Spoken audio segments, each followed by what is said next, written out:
Rich Hooser, Army Armstrong, and Gary Lee back at Myrtle Beach Speedway in Myrtle Beach, South Carolina. Round 2 competition will find Bigfoot going against Clydesdale. The Wild Hare will take on Equalizer. We'll also have Micro Machine and Carolina Crusher and Gravedigger against King Kong. So 3, the fast losers, are back for round 2 competition. And here's a good look at the former rodeo rider Bennett Clark in the pink Clydesdale. And his competition, Bigfoot Ford, John Pyatt out of St. Louis, Missouri. Ford against Chevrolet, and the fans are starting to cheer. This ought to be a real close race, Gary.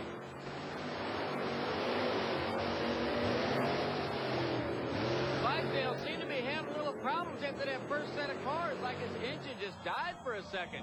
And then all of a sudden he got the power back, but it was too late to catch up to Pyatt. So John Pyatt, Bigfoot 4 advances, and that will be the end of the evening for the pink Clydesdale and Bennett Clark. Right there, you can see the margin of victory, about 2.5 truck lengths, as Bigfoot number 4 heads back to the pit area. And we take a look at Marvin Smith in Wild Hare out of Arnold, Missouri. His competition in round 2, Equalizer, the youngster from Lebanon, Tennessee, Greg Holbrook. And Equalizer came back as the 3rd fastest loser in this round.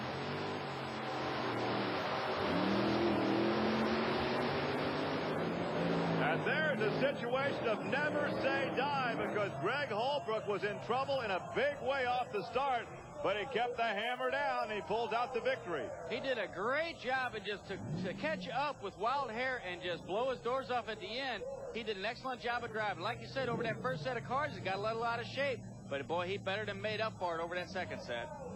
So the Equalizer advances as we take a look one more time, and look how out of shape he is. He collects it right here and takes the victory. Now keep in mind that Marvin Smith was a faster qualifier. He had lane choice, and he stuck Holbrook in that nasty lane there between the guardrail and the wall. Coming up next, here's a look at Curt Fisher in Micro Machine out of Jefferson City, Missouri. And his competition in the second round will be Gary Porter in Carolina Crusher. So Gary Porter, by virtue of being a fast loser, will have no lane choice this time, and he's in that bad lane. And it's all Curt Fisher. A rough ride, though, as he bounces over the finish line, but he takes the victory, and for Porter, the evening is over. Porter did a pretty good job, though. He wasn't intimidated at all by that wall on one side and the guardrail on the other. He kept his truck nice and straight, but he was just a little underpowered. That Micro Machine is running good, and the suspension on that truck is unbelievable. And here's Army with Curt.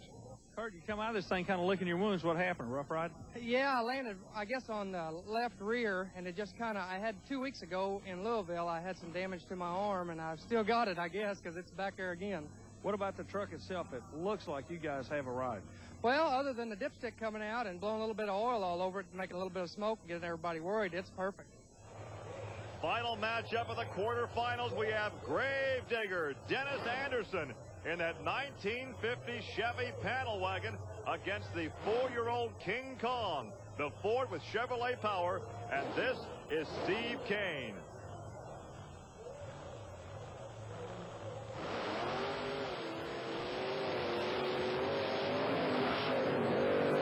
Cain hesitated just briefly there at the starting line, and that may have cost him the victory. Boy, he almost caught Anderson, and if that track was about another 10 feet longer, he could have beat him. But you can see there, Dennis got just a bit of a jump on Kong. But right here, they're both side by side on the ground. Anderson hits the cars first, but look how quick Kong almost caught up to him. But Anderson beats him. Dennis Anderson, the word we get, you take the win by 1 red headlight. I'm glad of that. You know, we went back in the pit. I looked at his time and looked at my time, and I told my teammate there, Kim, I said, I think if I lean the motor 5 points, put a fresh set of plugs in it, we can put him out. We got the power to the ground all right, but in that run right there, I just sheared the back drive shaft in it. So, do you have another drive shaft to get back in this thing? Yeah, I've got another drive shaft, but I don't know if we can change it fast enough. You know, we don't have U-joints set up in it and everything like that, and the safety shields is a big deal. You know, we have to have them on it. Well, real quick, why in the world, if he had lane choice, did he want to come to this inside lane? I don't know. A lot of the guys, well, really as far as taking off, this lane over here is better as far as launching. I kind of like the other lane. You got a lot more room to you know, to get squared away at the end. I don't like running down this alleyway over here. And, of course, Dennis Anderson is a wild man in any lane he runs in. So let's hope they can get Gravedigger back for semifinal action here at Myrtle Beach. To recap this round, Bigfoot took out Clydesdale. He will meet Equalizer, who bested Wild Hair. Now, as we look at the other matchup for the semifinal round, Micro Machine defeating Carolina Crusher, and the Gravedigger, if he can get it repaired, will go up against Micro Machine after knocking out King Kong. So there is a look at John Pyatt in Bigfoot, built by Bob Chandler out of St. Louis, Missouri. John Pyatt tonight was the 5th fastest qualifier. He takes on Greg Holbrook in Equalizer. And Equalizer the fastest qualifier this evening, but Equalizer lost in the first round. He came back as a fast first round loser. So lane choice in this case goes to John Pyatt in Bigfoot. And Bigfoot has a problem right at the start. Well, I'm not sure if he was snoozing at the line or if the truck hesitated and died on him, because he really just started to go just a little bit. We're going to have to watch the replay here and see what happened to John. That's just too bad that had to happen now in the semifinals. I will take a look again. There's the green light, and there's a puff of dark smoke. He actually did put his foot into it. He was ready to go, but the truck wasn't. He had some problems with it earlier today with the way it was cutting out. Now, here's a good look at Equalizer. This is just above the right front tire, and you can see the suspension working on that truck. So Greg Holbrook takes the victory. He climbs out, waves the fans, and he'll jump down to meet Army Armstrong. Greg Holbrook, final time you're going to be there. Yeah, I mean, I don't know. It seemed like something happened to him on the line. I don't know if he was just wasn't paying attention or what. Just got him off the line. What lane will you be going into? I'm going to keep running the left. Why the left? Everybody seems to want to be getting away from that lane except you. Our truck just works different than everybody else's. We always, like just about every other week, we run the opposite lane than everybody else. It just works different.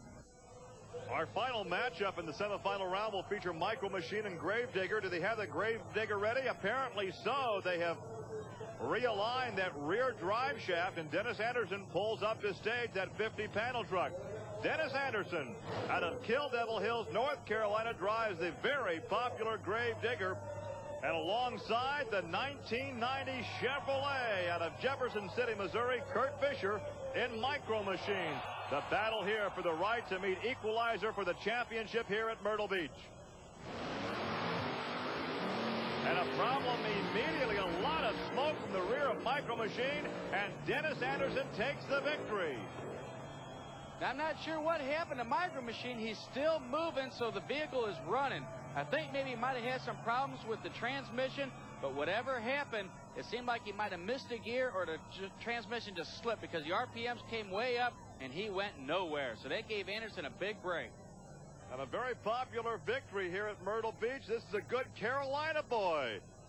Dennis Anderson, the 1950 Chevy panel wagon, he calls the Gravedigger. So he will be in the championship round here at Myrtle Beach against the Equalizer and Greg Holbrook. The fans are ready. Dennis Anderson waves to them. We're coming right back with the final shootout. Stay with us.